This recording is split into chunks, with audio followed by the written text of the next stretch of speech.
నమస్కారం. ప్రస్తుతం మనతో పాటు ప్రముఖ ఆధ్యాత్మికవేత్త, ప్రముఖ జ్యోతిష్య వాస్తు నిపుణులు ఉమా మహేశ్వరరావు గారు ఉన్నారు. వారితో మాట్లాడేద్దాం. నమస్కారం గురుగారు.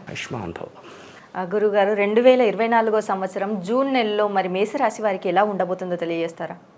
2024 జూన్ ఈ నెలలోని శ్రావణ మాసానికంటే ముందు వచ్చేది ఆషాఢ మాసం. ఈ ఆషాఢ మాసం ఇక్కడ స్టార్ట్ అయింది.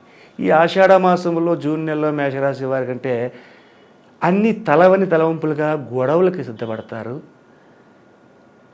అలాగే అత్తమామల వీళ్ళకి కొత్తళ్ళు వెళితే వారికి గొడవలు కూడా రావడానికి అవకాశం ఉంది. అత్తమామలతో గొడవ పడతారు. ప్రతి విషయాల్లోని కూడా తొందరపాటు నిర్ణయాన్ని తీసుకుని అనుకోని విధంగా ధనాన్ని వృధాగా ఖర్చు చేస్తారు. అంటే చేసే ఖర్చుకి పరిణితి ఉండదు. ఇప్పుడు ఒక జత బట్టలే కొనుక్కుందని వెళ్తారు. అక్కడికి వెళ్ళిన తర్వాత 4 జతలు కొందామంటే ఎలా కుదురుతుంది? నువ్వు పట్టుకెళ్ళినంత 1000 రూపాయలు అయితే 10,000 ఖర్చు అవుతుంది అక్కడ. అటువంటి విధానంగా ఖర్చులు చేస్తారు. అనుకోని విధంగా ఖర్చులు మారిపోతుంటాయి. ప్రతిదీ కూడా అధికమైన ఖర్చులు పెట్టుకుని తొందరపాటు నిర్ణయాలు తీసుకుని ఇబ్బందికరమైన పరిస్థితులకు లోనవుతున్నారు. అలాగే భార్యాభర్తల మధ్యన సఖ్యతాభావం బాగుంటుంది. ఈ నెలలో ఒకరి మాట ఒకరిని అర్థం చేసుకుంటారు. ఒకరిని చెప్పిన దానికి ఆలోచన చేసుకుని నిర్ణయాలు తీసుకుంటుంటారు. అది బాగానే ఉంది. ఇక ఆదాయ వ్యవహారాల్లోకి వస్తే ఈ మేషరాశి వారికి ఆదాయ పరిస్థితులు తీసుకుంటే ఎంత వస్తుంది? ఆదాయం వచ్చి 8, వ్యయం వచ్చి 14, అలాగే రాజపూజ్యం వచ్చి 4, అవమానం వచ్చి 3. ఆదాయం అంటే ఇక్కడ చాలామంది అనుకునేది ఏంటంటే ఎక్కువ సంపాదిస్తున్నాను అన్నమాట, ఓహో నాకు ఇంత ఆర్థికంగా ఇంత పెరిగిపోతుందన్నమాట అనుకుంటారు. కానీ కాదు. ఆదాయం అన్నది ఏంటంటే ఆరోగ్య సంబంధమైన పరిస్థితి. మనిషికి ఆరోగ్యం ఉంటేనే కదా ఏదైనా ఉండేది. ఆదాయం అనేది వస్తుంది. కష్టపడకుండా డబ్బు ఏమి రాదు ఎవరికైనా, మీకైనా నాకైనా. అలాగే ఆదాయం ఇంత ఉంది, వ్యయం ఇంత ఉంది, ఆ బాబు నేను 14 రూపాయలు ఖర్చు పెట్టేస్తున్నానంట, 2 రూపాయలు సంపాదిస్తున్నానంట అని అనుకుంటారు. ఇది కాదు నిజం. ఆదాయం అన్నది ఏంటంటే ఆరోగ్యానికి సంబంధించింది. మనం ఎంత బాగా ఆరోగ్యంగా ఉంటామో అంత సక్రమమైన పనులు చేస్తాం. వ్యయం అన్నది మన కాలాన్ని వ్యయపరుస్తున్నాం. తరిగిపోయిన కాలం వెనక్కి తేవడం అనేది జరగదు. వ్యయం అంటది ఈ రకంగా అర్థం చేసుకోవాలి. ఈ మేషరాశి వారైనా వృషభ రాశి వారైనా ఏ రాశి వారికైనా ఆదాయ వ్యవహారాలు ఇలాగ ఉంటాయి. ఇక రాజ్యపూజ్యం అంటారు. రాజ్యపూజ్యం అంటే మన నడిచే నడవడికినే వల్ల మనకి గౌరవ మర్యాదలు వస్తాయి. లేదా ఎలాగొస్తాయి? ఎదుటి వాళ్ళు రాళ్ళు వేస్తే మనం పువ్వులు వేయం, మనము రాళ్ళు వేస్తాం. కాబట్టి మన సక్రమమైన నడకలో వెళ్తే రాజ్యపూజ్యంగా మనల్ని చూస్తారు. ఇక అవమానం అంటే అర్థం ఏంటి? ఇక్కడ అవమానించబడ్డం అంటే కించపరచడం. కించపరచడం అంటే మన నడవడికి లేకపోతే కించపరుస్తారు. ఆ విషయంలో చూసుకుంటే రాజపూజ్యం 4 ఉంది, అవమానం 3 ఉంది. ఈ 3 ఒకటి తక్కువ ఉంది. అంటే మనం జాగ్రత్తగానే మాట్లాడుతున్నాము అని అర్థం చేసుకునే పరిస్థితి ఈ రాశి వారికి వస్తుంది. అలాగే ఈ రాశి వారికి ఏ విధమైనటువంటి పరిస్థితుల్లో కలుగుతున్నారు? ఈ యొక్క జూన్ నెలలోని ప్రతి విషయంలోని ముందుకెళ్ళిపోతారు. మొదటి 15 రోజుల వరకు, 15 రోజులు కూడా కాదు, 13 రోజుల వరకు, 1వ తారీఖు నుంచి లెక్కేసుకుంటే 13వ తారీఖు వరకు చేసే పనుల్లో ఆటంకభరితమైన పనులే అవుతాయి. అనుకున్న పనిని సాధించలేరు. అవుతుంది, ఎప్పటికవుతుంది. ఇవాళ అయిపోద్ది అనుకున్నది 2 రోజులు పోయిన తర్వాత అవుతా పని. అటువంటి విధానాలే పొందుతారు. 13వ తారీఖు దాటిన తర్వాత 14వ తారీఖు నుంచి ఈ రాశి వారికి పట్టిందల్లా బంగారంగా మారుతుంది. అంటే ఒకేసారి రాదు, కొద్ది నెలాఖరి వరకు కూడా ప్రతిరోజు కూడా ఎంతో కొంత పెరుగుదల అనేది కనపడుతుంటుంది. అలాగే వ్యవహారంలో మాట్లాడేటప్పుడు కొంచెం జాగ్రత్తగా మాట్లాడుకుంటా మొదటి 13 రోజులు, ఆ తదుపరి నుంచి ఎదుటి వ్యక్తులు చెప్పేదంతా పూర్తిగా వింటారు. విన్న తర్వాత సమాధానం చెప్తారు. అటువంటి విధానంగా ఈ మేషరాశి వారికి జూన్ నెలలో ఉంటుంది. అలాగే ఆరోగ్యపరమైన పరిస్థితులు తీసుకుందాం. ఆరోగ్యపరమైన పరిస్థితుల్లో ముందు 2 నెలల కంటే ఏప్రిల్ మే నెలల కన్నా ఇప్పుడు మెరుగుదలగా ఉంటుంది. అనుకున్నట్టుగా ఆరోగ్యము కుదుటపడి సంతోషకరమైన సమయాన్ని పొందుతారు. అలాగే వినోదాల్లో పాల్గొంటారు. వినోదాల్లో పాల్గొనడము, దూర ప్రయాణములు చేయడము, తీర్థయాత్రలు చేయడము వంటివి ఎక్కువగా జరుగుతూ ఉంటాయి. అంటే దైవ దర్శనాలు ఎక్కువ చేసుకుంటారు. అలాగే ఈ మేషరాశి వారికి స్పెక్యులేషన్ అంటే ఏదైనా వ్యసనం, ఇది మనం చెప్పకూడదు కానీ ఎలా ఉంది అంటే వీళ్ళకి జోతో గుర్ర పందాలు ఆడతారు, దాంట్లో కూడా లాభం ఉంది. వీళ్ళకి స్పెక్యులేషన్ వీళ్ళకి లాభిస్తుంది. అలాంటి విధానాలు పొందుతున్నారు. వ్యాపార రంగంలో కూడా మొదటి 13 రోజులు మందకూడితనముగా నడిచిన తరువాత కుందేలు పొరులే వెళ్తుంది. 14వ తారీఖు నుంచి మంచి లాభదాయకమైన పరిస్థితులు పొందుతున్నారు. అలాగే విదేశ ప్రయాణములు చేసేవారు ఆలోచించుకోవాలి. అంటే తొందరపాటు నిర్ణయం తీసుకోకూడదు. ఈ యొక్క జూన్ నెలలో ఎట్టి పరిస్థితులు తొందరపాటు నిర్ణయాలు తీసుకోకూడదు. పనులు అవ్వవు.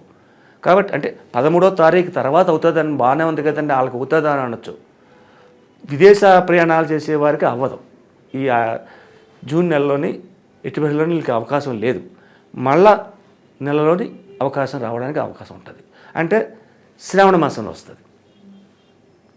శ్రావణ మాసంలో వీళ్ళు అనుకున్న పనులన్నీ మార్పులు జరుగుతూ ఉంటాయి. అది కాబట్టి ఈ యొక్క మేషరాశి వారికి రవి, శుక్ర, రాహు వ్యయస్థానంలో ఉండి అలాగే షష్టమ స్థానముయందు కేతువు కలిగి ఉన్నందువల్ల దేవుడంటే భయము, భక్తి, విశ్వాసం, నమ్మకం కలిసి ఉంటారు. కానీ పూజించే సమయాన్ని కేతువు ఇవ్వడం తక్కువ. అయినా కూడా ఈ మేషరాశి వారు ఈ జూన్ నెలలోని తీర్థయాత్రలు ఎక్కువగా చేయడం అనేది జరుగుతుంది. అంటే బంధుమిత్రాదులు కలుస్తారు. వచ్చి మేము తిరుపతి వెళ్తున్నామని మీరు కూడా రండి అనుకుని ప్రయాణం, అలాగా వారు కూడా వెళ్తారు. అలా తిరుపతి వెళ్తున్నాం, శ్రీశైలం వెళ్తున్నాం, లేదా అరుణాచలం వెళ్తున్నాం అన్న ఉద్దేశంతో కొంచెం దూరం వెళ్ళి దర్శనాలు చేసుకోవడం అనేది జరుగుతూ ఉంటుంది. అటువంటి శుభదాయకమైన ఫలితములు ఈ జూన్ నెలలోని మేషరాశి వారికి ఉన్నాయి. అలాగే ఇక్కడ మనం తెలుసుకోవాల్సిన విషయం కోటి ముఖ్యమైన విషయం ఉంది. ఏమిటి అంటే పోలీసు రంగం వారు, ఈ యొక్క మేషరాశిలో ఉన్న పోలీసులు ఎవరైతే ఉన్నారో వాళ్ళు అత్యంత జాగరూకతను వహించుకోవాలి. లేదంటే ఉద్యోగులు పోవడమేవచ్చు, లేకపోతే ఇంకోటైనా జరగవచ్చు, ప్రమాదాలు జరగవచ్చు, అనేక రకాలైన ఇబ్బందులు కలగవచ్చు. ఈ పోలీసు రంగం వారికి ఇది కంపల్సరీగా పాటించుకోవాల్సిన విషయం. అలాగే వివాహ విధానాల గురించి మాట్లాడటము, కట్న కానుకల గురించి మాట్లాడడం కానీ ఏదైనా జరిగితే గోప్యంగా మాట్లాడుకుంటే అది విజయవంతమైన ఫలితాలు పొందగలుగుతున్నారు. ఇక ఈ పోలీసు రంగం వారు కావాలండి, లేకపోతే మేషరాశిలో ఉన్న ఆరోగ్యపరమైన పరిస్థితులు కానీ కావాల్సింది ఏం చేస్తే లాభదాయకమైన ఫలితాలు ఉంటాయి. మీరు ఎలాగో తీర్థయాత్రలు ఎలాగ వెళ్తున్నారు, అది వేరే సంగతి. కానీ మన ఇంట చేసే పనులు కొన్ని ఉంటాయి. మన ఇంట చేసే పనులు ఏంటంటే గంటులు అని అమ్ముతారు మార్కెట్లో. కొన్ని గంటలు తీసుకొచ్చి ఒక 1/2 కేజీ తీసుకొచ్చి పావురాలు ఎక్కడైతే ఉన్నాయో అక్కడికి వెళ్ళి ఈ పావురాలకి గంటలు పెట్టాలి.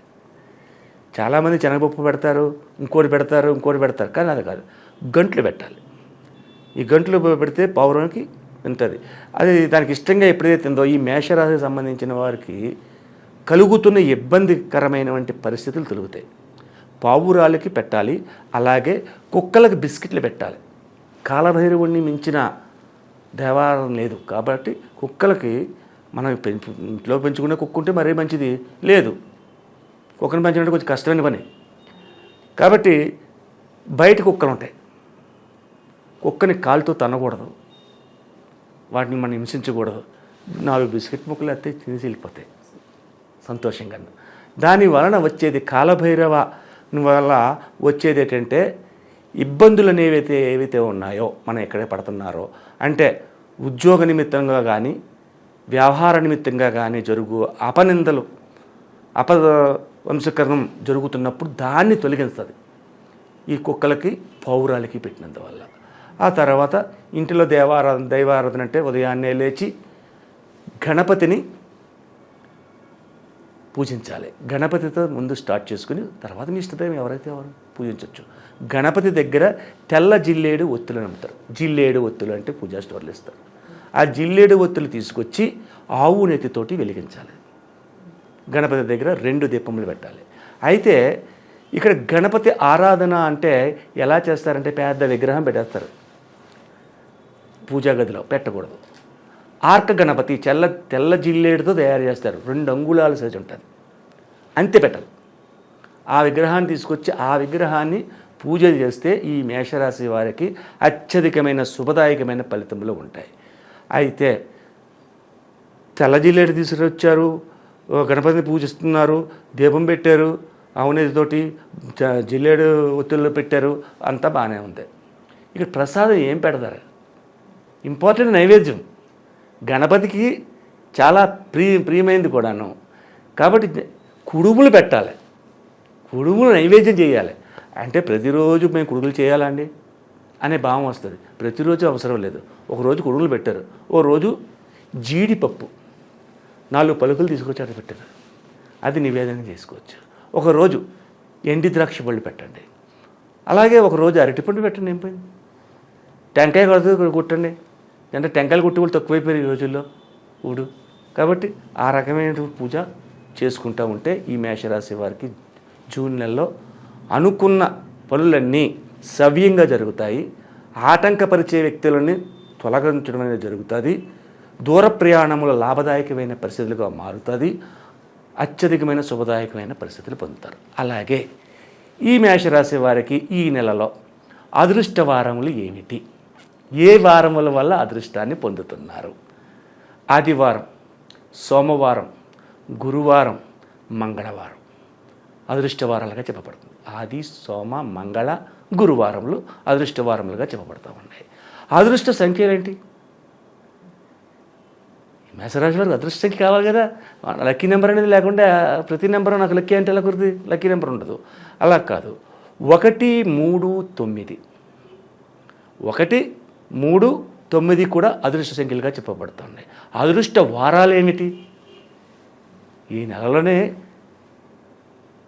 కాదు, ప్రతి నెలలో కూడా మేషరాశి వారికి వచ్చే అదృష్ట వారాలు ఆదివారము, సోమవారము, గురువారము. అదృష్ట రంగులు ఎరుపు, తెలుపు, బంగారు వర్ణము. ఎరుపు అంటే పింక్ కాదు, కాషాయ వర్ణంలో ఉన్న తీసుకుంటే చాలా మంచిది. అటువంటి విధానాలు ఉంటాయి. అలాగే ఈ మేషరాశి వారికి అష్టమ స్థానమైన కూడా మేషరాశి. అష్టమ స్థానం అంటే వృశ్చిక రాశి. వృశ్చిక రాశి కలిగి ఉన్న వ్యక్తులతోటి కొంచెం జాగరూకతని వహించాలి ఈ వైశాఖ మాసంలో, జూన్ నెలలోని ఎప్పుడైతే వారితోటి వివాదాస్పదమైన పరిస్థితులు తెచ్చుకోకూడదు. అంటే కోర్టు వ్యవహారాల దాకా వెళ్ళిపోవడానికి అవకాశం ఉంటుంది. ఇవన్నీ తొలగడానికే గణపతిని ఆరాధన ఆర్క గణపతి అని చెప్పాను నేను. ఆర్క గణపతికి జిల్లేడు ఒత్తులు వేసి ఆవు నెత్తితో దీపం పెట్టి ఒక కుడుము కానీ లేకపోతే ఒక లడ్డు కానీ లేకపోతే ద్రాక్ష ఎండి ద్రాక్ష అంటారు, పచ్చిది మామూలు ద్రాక్ష కాదు, ఎండి ద్రాక్ష కానీ లేకపోతే జీడిపప్పు కానీ నివేదన చేస్తే ఎటువంటి దుష్ట పనులు చేయడానికి వచ్చిన వాడైనా కూడా అష్టమాధిపత్యాన్ని వహించిన వాడు ఎవరన్నాడు? మేషరాశికి సంబంధించిన వాడు, అది కుజుడే అధిపతి. కానీ వృశ్చిక రాశి అయింది. ఆ వృశ్చిక రాశిలో ఉన్న వ్యక్తులు అంటే వృశ్చిక రాశి మనకు ఎలా తెలుస్తుందండి? నీ రాశి ఏంటని చెప్పేసి ఎవరు అడగరు, అడిగినా చెప్పరు. కానీ వాగ్వాదము పడుతున్నప్పుడు అది వృశ్చిక రాశి అవుతుంది. మిత్రుడే ఉండి కూడా అనుకోని వాగ్వాదం చేస్తుంటాడు, అంటే వితండంగా మాట్లాడతాడు, అది వృశ్చిక రాశి. అటువంటి విధానాన్ని ఆలోచన చేసుకోవాలి. షష్టమ రాశి కన్యా రాశి వారు కూడా కొంచెం ఇబ్బందికరమైన పరిస్థితి వస్తుంది. కానీ కన్యా వృశ్చిక రాశుల వారితోటి జాగరూకతగా మెలగాలి. అలాగే మేషరాశిలో వివాహాలు చూస్తారు. మేషరాశి వారికి కన్యారాశి అమ్మాయిని పెళ్లి చేసుకోకూడదు, అలాగే వృశ్చిక రాశి అమ్మాయిని పెళ్లి చేసుకోకూడదు. నప్పని నక్షత్రాలు కాదు, రాసుల్లో కూడా చూసుకోవాలి. దీన్నే షష్టాష్టకము అంటారు.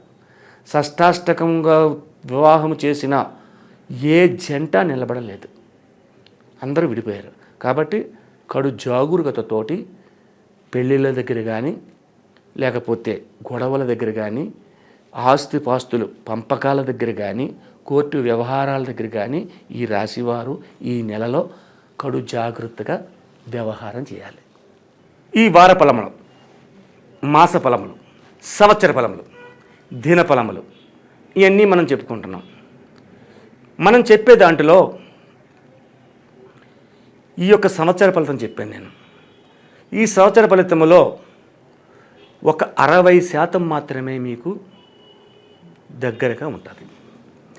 అయితే లక్ష్మి అనే అమ్మాయి ఉంది. అమ్మాయికి జాతకం చెప్తున్నాం. లాలేలు అని చెప్పి అక్షంతరం బయలుదేరింది. మేషరాశి వచ్చింది. మేషరాశి గురించి చెప్పండి. లక్ష్మి ఒక్కట్లే లేరు. లక్ష్మి అన్నవాళ్ళు ఒక్కరు లేరు, కొన్ని వేల కోట్ల మంది ఉన్నారు. ఈ వేల కోట్ల మందికి ఇదే జాతకమా? నేను చెప్పింది గోచారాన్ని చెప్పాను. మీ యొక్క రాశి ఫలాన్ని కానీ, లగ్న ఫలాన్ని కానీ, లేకపోతే మీ నవాంశ చక్రం కానీ, రాశి చక్రం కానీ లేదు. గోచార చక్రాన్ని బట్టి నేను జాతకం చెప్పుకుంటూ వచ్చాను. కాబట్టి ఈ జాతకాల వల్ల నేను చెప్పిన పరిణామాల్లో 60% కరెక్ట్గా ఉన్నా, 40% మీకు నచ్చకపోయినా, నేను చెప్పిన పరిహారాలు, రెమెడీస్ తప్పనిసరిగా పాటించండి. లేదు మన పూర్తి జాతకాన్ని తెలుసుకోవాలి అని అంటే పర్సనల్గా కలవాలి. పర్సనల్గా కలిస్తే దానికి వచ్చిందంటే మీ రాశి నవాంశ ద్రేక్కాణం అనే చక్రాలు 8 చక్రాలు ఉంటాయి. ఈ 8 కుండలన్నీ పరీక్షిస్తాం. అది మీ జాతకమే. మీ నాడి బొటనవేలి ముద్రను తీసుకుంటాం, మీ హస్త రేఖలను చూస్తాం, మీ ముఖ కవళికలు చూస్తాం, ఫేస్ రీడింగ్, మీ న్యూమరాలజీని తీస్తాం. ఇన్ని విధాలుగా తీసి చెప్పే జాతకం మీకు కరెక్ట్గా వస్తుంది. అంతేకాని ఈ రాశి చక్రంలో చెప్పాడు, ఇలా చెప్పాడు అని అన్నది ఇది మాత్రం 60% మాత్రమే వస్తుంది. అది 100% వస్తుంది. కాబట్టి ప్రతి ప్రేక్షకులందరూ కూడా దీనిని గమనించి పర్సనల్గా కలవడం కానీ, లేకపోతే ఫోన్లో తెలుసుకోవడం కానీ చేయడం వలసిందిగా కోరుతున్నాం. ఆయుష్మాన్ భవ. అలాగే గురువుగారు, మీరు గనక గురువుగారిని పర్సనల్గా కలవాలి అనేసి అనుకుంటే కింద స్క్రోల్ అవుతున్న నెంబర్కి కాల్ చేసి గురువుగారి అపాయింట్మెంట్ తీసుకోవచ్చు. సో ఇంకా లేట్ ఎందుకు, ఆలస్యం చేయకుండా గురువుగారికి కాల్ చేసేయండి. Thank you so much.